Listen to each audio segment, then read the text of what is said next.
Subscribe to our YouTube channel and don't forget to press the bell icon to get all the latest updates. आपसे पूछना चाहूंगी हिंदी के बारे में। आपकी नॉमिनेशन ऐसे वक्त पर आई है जब देश में चर्चा चल रही है हिंदी को लेके। हमारे जो साउथ की स्टेट्स हैं वो कहते हैं कि हमारे ऊपर ये भाषा इम्पोज नहीं होनी चाहिए। हमारे गृह मंत्री का एक बयान आया कि हिंदी एक लिंक लैंग्वेज बन सकती है।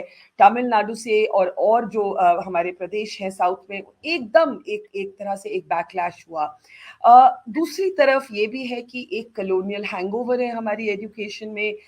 हम बहुत से ऐसे लोग हैं जो डीरेसिनेटेड एलीट है जिनको अंग्रेजी तो ठीक ठाक सिखाई गई, लेकिन चाहे वो हिंदी हो चाहे अपनी मातृभाषा हो, जैसे मेरी पंजाबी है, नहीं सिखाई गई क्योंकि उस समय हमारे माँ बाप को लगता था कि अंग्रेजी सिखाए सबको, तो English is the language of not just progress but also being progressive. So how do you actually, as a writer in Hindi, look at this raging debate around Hindi in our country today? देखिए, बहुत अफ़सोस की बात है कि हिंदी जहाँ तक कला जगत की भाषा है, उसको इस राजनीति से जोड़ दिया जाता है। मुझे नहीं लगता कि जो साहित्य जगत में हो रहा है, वो वही है जो हमारी सरकार, अफ़सोस है, कर रही है। ज़बरदस्ती चाहती है कि हिंदी जो है सब पर थोपी जाए। वो तरीका ही गलत है। आप जहाँ इतनी भाषाएँ हैं और हर मातृभाषा की इज़्ज़त है, उसकी जगह है, वहाँ पर क्या परेशानी है अगर इस देश में सब लोगों को शिक्षा का, हमारी शिक्षा प्रणाली इस तरह की बने कि हमको अंग्रेज़ी के अलावा हिंदुस्तान की मान लीजिए 2 भाषाएँ सीखनी ज़रूरी हैं, कि आप अपनी मातृभाषा भी सीखिए और एक और भाषा भी सीखिए। कम से कम इतना, इसमें क्या परेशानी है? इसमें हम लोग सब ज़्यादा समृद्ध ही होंगे। ऐसी कोई चीज़ उधर से नहीं आ रही है और उसमें अ, हिंदी की बदनामी भी हो रही है और हिंदी को लेकर चिढ़ भी बढ़ रही है, ख़ासकर दक्षिण के जो सारे प्रदेश हैं उनमें। अफ़सोस कि हम जैसे लोग और हमारा जो साहित्य जगत है वो भी उसमें फँस जाता है। हालाँकि हम शायद उस तरह की कोई चीज़ नहीं कर रहे हैं। ना बिल्कुल, हम तो अपनी मातृभाषा में लिख रहे हैं। हमारे और इसमें भी कोई जिंगोइज़्म और शोविनिज़्म मुझे नहीं लगता कि हम अभी साहित्य जगत में है। मैं अपनी मातृभाषा में इसलिए लिख रही हूँ क्योंकि ये भाषा मुझे सहज लग रही है, मेरे एक्सप्रेशन के लिए मुझे सटीक लग रही है। इसलिए नहीं कि ये नेशनल लैंग्वेज होनी चाहिए और हिंदी तो मातृभाषा है वगैरह।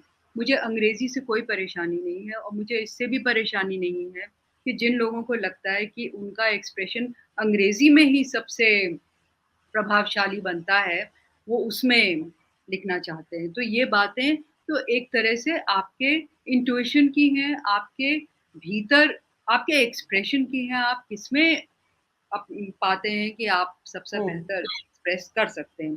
तो हम लोग तो इसलिए अपनी भाषा में लिख रहे हैं, इसलिए नहीं कि वो जो सरकार जिस तरह से कह रही है कि इसमें होना चाहिए और सबको ये आना चाहिए, मुझे लगता है कि ये बहुत ही गलत तरीका है भाषा को फैलाने का, भाषा को किसी भी तरह से लोकप्रिय बनाने का, बल्कि आप उल्टा ही कर रहे हैं। आप हिंदी के साथ अन्याय कर रहे हैं ऐसे ही मुहिम चलाकर। जी, लेकिन मैं फिर एक एक और मेरा सवाल ये है कि language is always been quite political. आपने कहा कि भाषा को राजनीति से ना जोड़ना चाहिए, लेकिन लैंग्वेज इज़ पॉलिटिकल। हमारे देश में प्रदेश फॉर्म हुए हैं लिंग्विस्टिक बेसिस पे। There have been language movements, as we see in Tamil Nadu, Geetanjali. और अभी शायद आपने देखा होगा कि एक बहुत ही डिस्टर्बिंग वीडियो जिसमें एक लड़की जो अपने आप को पत्रकार कहती है, वो एक दुकान में जाकर ऑब्जेक्ट करती है कि किसी हल्दीराम की नमकीन के पैकेट पे उर्दू लिखा है और वो उर्दू को एक बाहर वाली फॉरेन लैंग्वेज की तरह रेफरेंस करती है, although Urdu is one of the languages printed on the Indian currency. तो as and of course she says Urdu, but the actual language on the packet is Arabic. That's the irony. But she's objecting to Urdu because she's conflicting Urdu with Muslims, of course. Uh, आपने भी शायद वो video देखा होगा। I know you grew up reading not just in Hindi but also in Urdu. अगर इस पे आप कुछ बोलना चाहेंगे ताली? देखिए ये तो है ही कि इसको भाषा पे अभी ही नहीं बहुत मतलब अब तो मेरे ख्याल में स्वतंत्रता का की जब मुहिम चल रही थी तब से तो ये शुरू हो ही गया था कि इसको पॉलिटिसाइज तरह-तरह से किया जा रहा था। इसके पॉलिटिकल क्या बोलते हैं capital was being derived from it. So definitely, I mean, this is going on, and it is to that extent. You are absolutely right that it is a political question. But I think that is what people like us have to be alert to, and people like us have to say. I mean, our objection is to the hierarchies being created between languages. Our objection is to the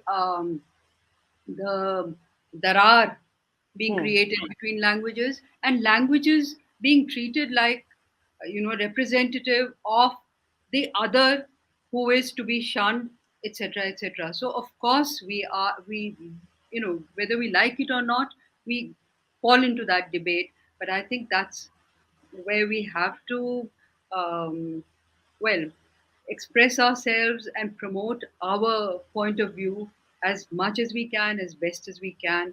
And I think that is what the challenge is. Yeah. To put it in perspective, to bring it to bring the what we consider the right way in this politics. It's great to see you here. Thank you for watching our work. If you haven't subscribed yet, don't forget to click the bell icon and subscribe to Mojo Story and support independent, robust journalism.